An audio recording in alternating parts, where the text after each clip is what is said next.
In this video, we're going to talk about measures of center and variation. Most of them are going to be pretty familiar. They're going to be ones that you've heard of before, that you've used before, and some of them are going to be ones that you've kind of heard of but never actually seen applied to anything.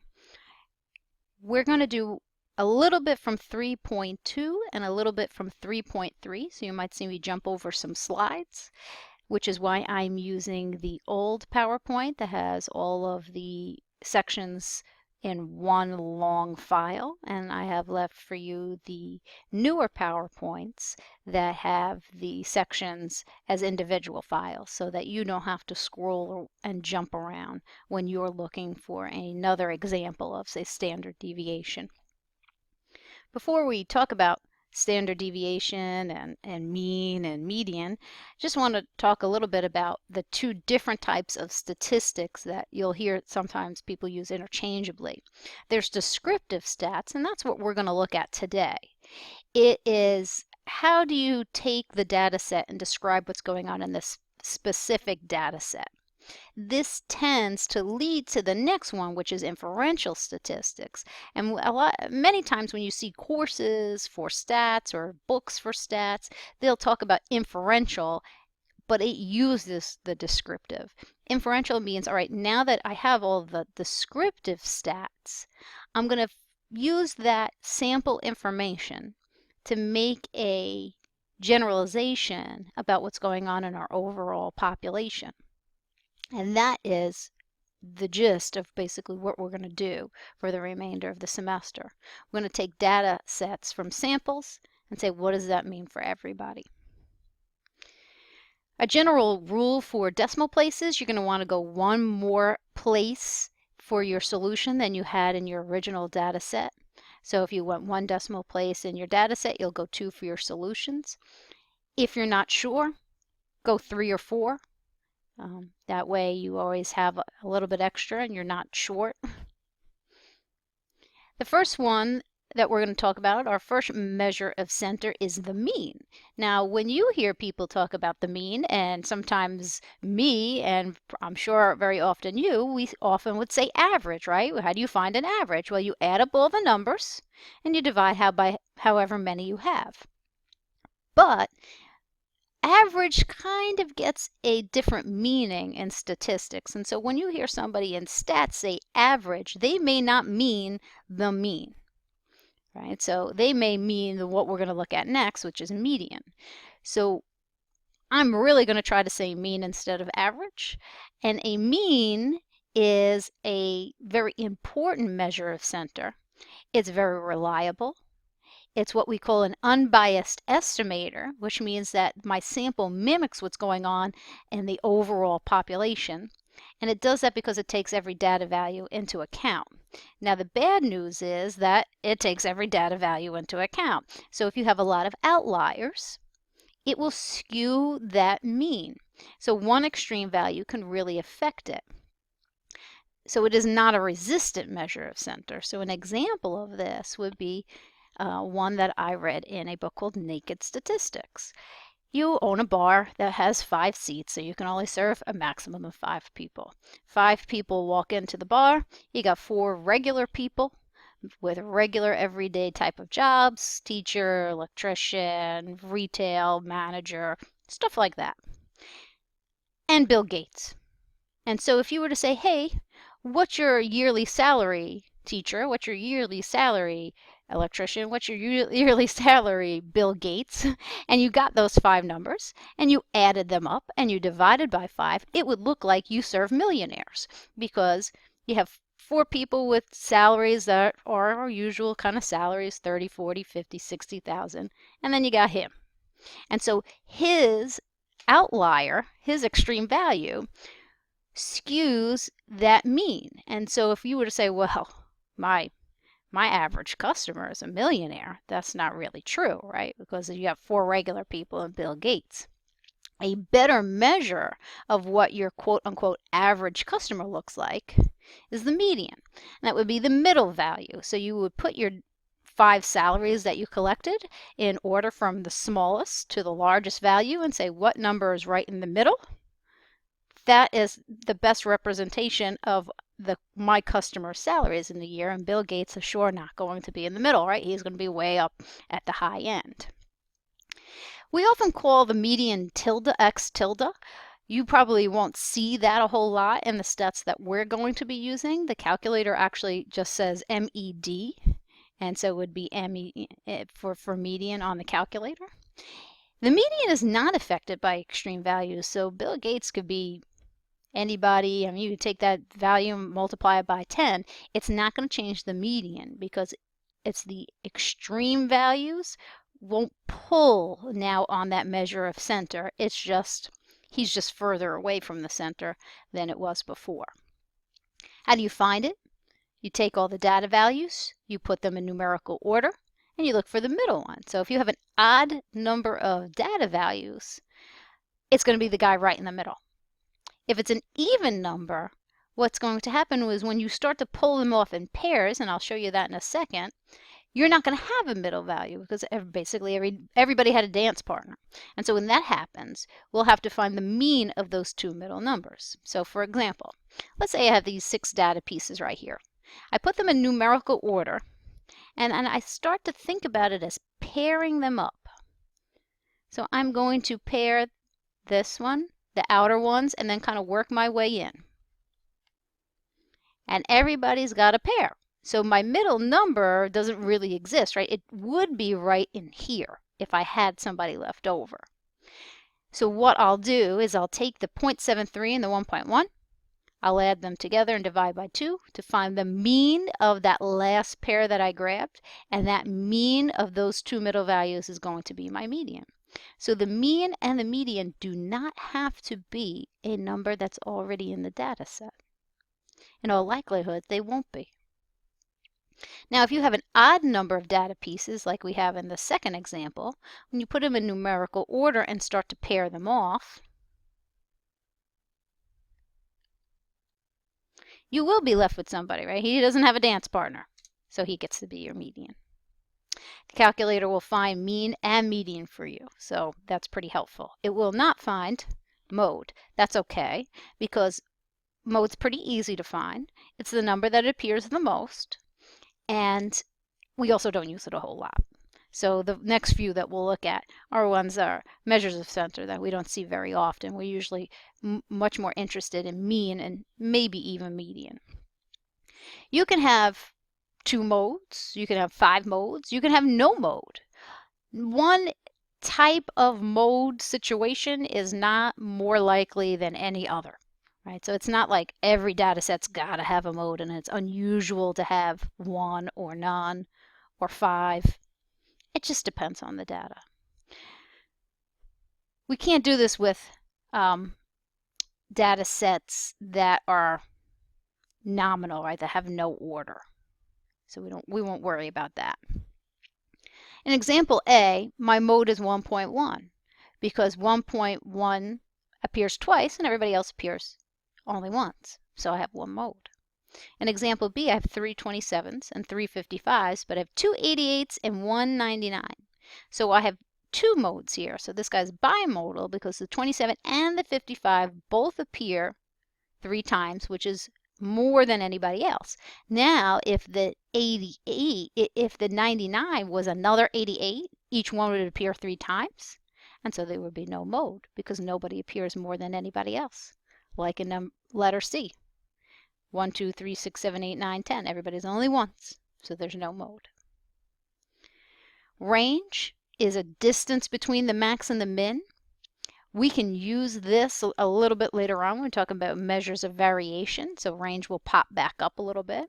Calculator also does not give you range, but it gives you the max and the min, which may seem silly, but when you're looking at a data set of 40 values, is extremely helpful.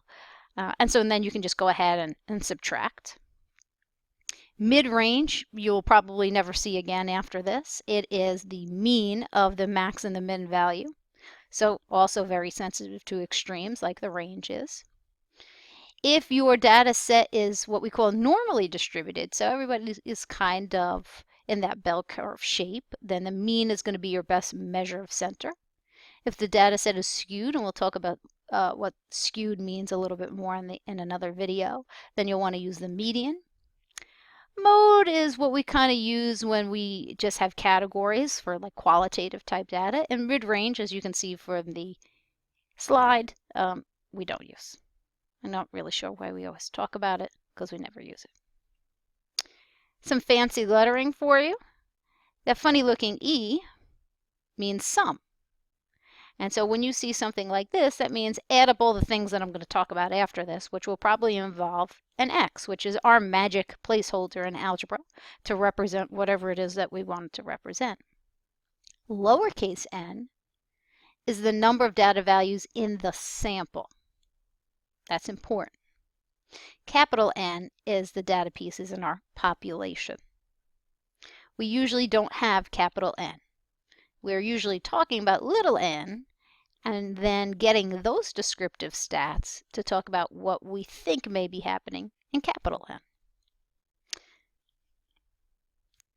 Sometimes we don't have all the little individual n's, if you will, right? So let's say we have already been instructed to create a frequency table, and I have classes of that have frequencies, like we saw in chapter 2. And this happens a lot when you try to find data. Often you don't have the raw data, right? The list of all of what was measured. You have a summary table.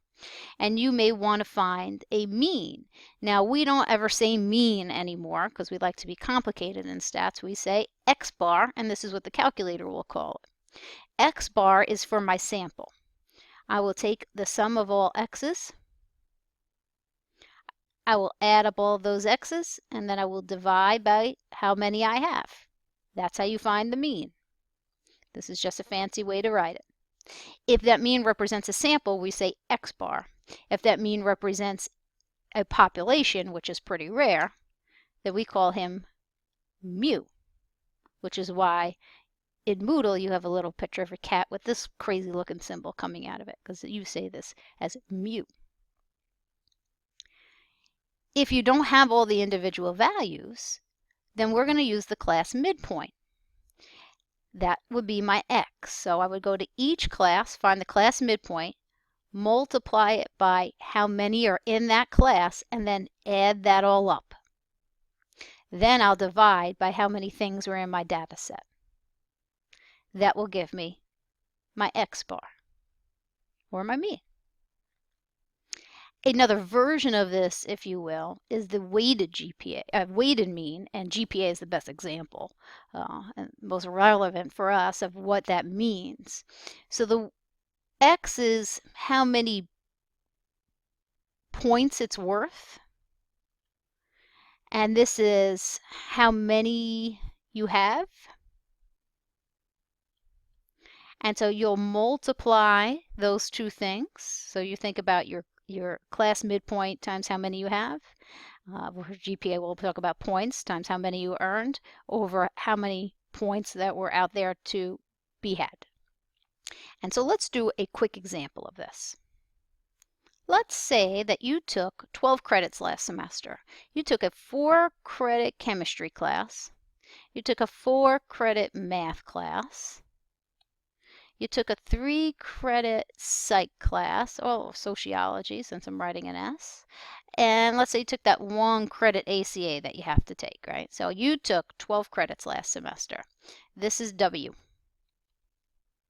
This is how many points, this is the weighting of what you did last semester.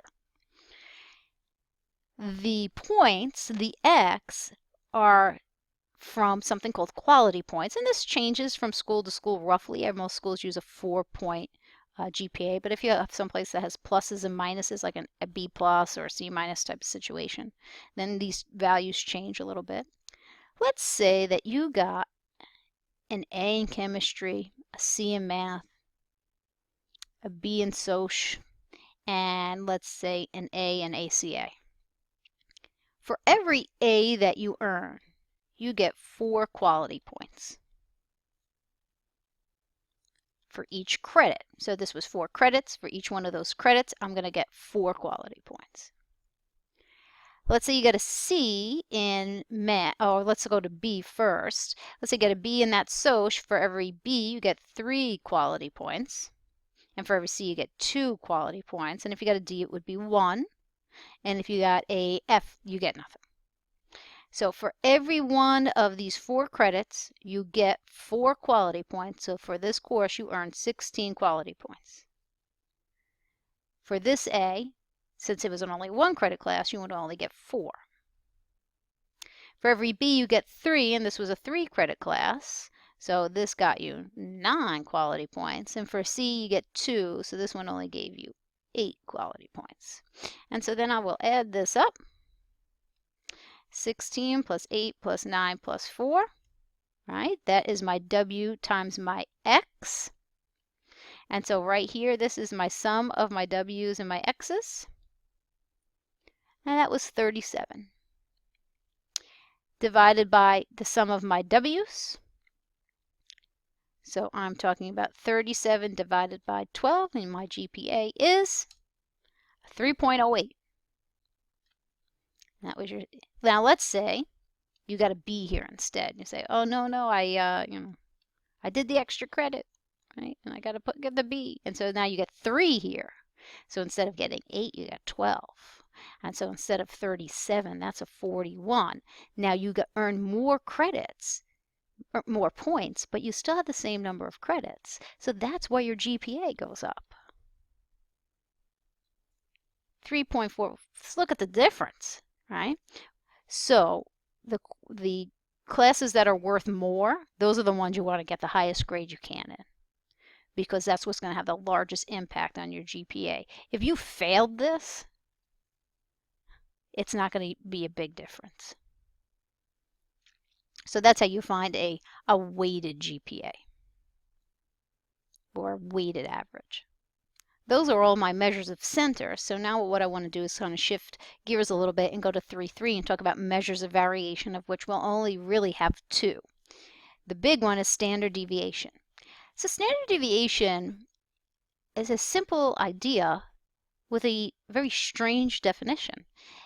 If you were to find a mean of a data set and put that in the middle, right, pretend you put it on a sticky note, you put it on the middle of a wall, and then you take all of the numbers in the data set and you put each one of those on a sticky note, and then you place them on a number line around the mean.